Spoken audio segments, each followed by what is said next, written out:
E aí, vamos lá, mais um vídeo da Jornada 90. Hoje eu vou falar um pouco para você sobre o edema agudo de pulmão, particularmente cardiogênico. Aqui, né, se tiver meio ruim de entender esse esquema, é um coração, beleza? Isso aqui é um desenho de um coração de forma esquemática, circulação.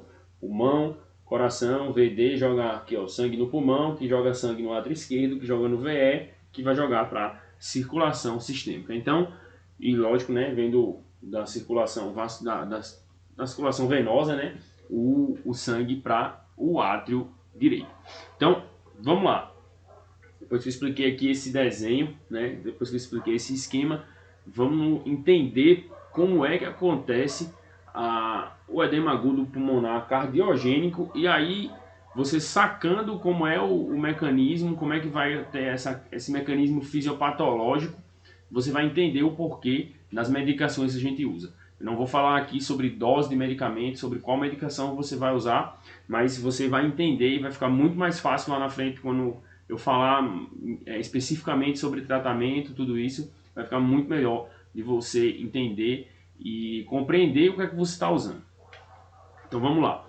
No geral, quando a gente tem um edema pulmonar cardiogênico, a gente tem alguns mecanismos aí que podem levar a esse quadro.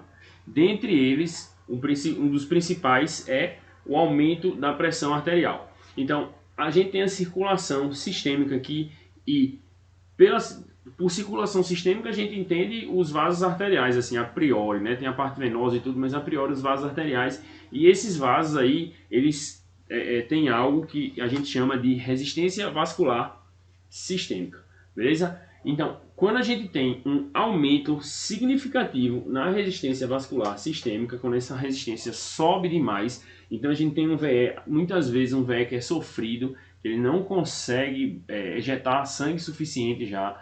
Paciente jovem, paciente sem nenhuma comorbidade, paciente com coração bom. Quando a gente tem um aumento da resistência vascular sistêmica, o VE tenta compensar e aí vence essa resistência aumentada. Quando o paciente tem um coração ali já meio capenga, que não consegue dar conta ali de uma fração de ejeção adequada, ou por alguma razão ele já tem uma fração de ejeção diminuída, ou ele tem um quadro já limítrofe e ele tem uma exigência maior, ele não dá conta. E aí, quando ele não dá conta, o que é que acontece? A gente tem acúmulo desse sangue. Né? O VE é ejetado para a circulação sistêmica, mas aumenta muito a resistência vascular, e aí a gente tem um acúmulo de sangue aqui no VE. O sangue volta do VE para o átrio esquerdo e a gente começa a ter acúmulo de líquido. Consequentemente, a gente vai ter acúmulo de líquido no pulmão. E aí, na hora que a gente tem acúmulo de líquido no pulmão, existe um extravasamento de líquido e aí o paciente vai fazer congestão pulmonar. Nem sempre ele vai evoluir com edema agudo, mas ele vai ter, muitas vezes, congestão pulmonar. E aí, nesse contexto, ele pode, inclusive, né, no caso, num paciente mais crônico, tudo, vai ter o aumento do fígado do paciente, né? O paciente vai ter aquele fígado palpável, doloroso. Por quê? Porque a gente começa a ter o acúmulo de sangue e chega até o fígado do paciente, esse acúmulo. Beleza? Essa é um dos mecanismos que pode acontecer o edema pulmonar cardiogênico. Outro mecanismo que a gente pode apresentar também é a questão de alteração mecânica relacionada a infarto, é bem menos comum. Né? Quando a gente vai ter aqui, no caso, a gente vai ter uma alteração aqui na válvula, ruptura de válvula, ruptura de cordoária, então a gente vai ter uma insuficiência mitral aguda que vai levar a uma congestão pulmonar também. Então, de forma geral, o que a gente percebe aqui?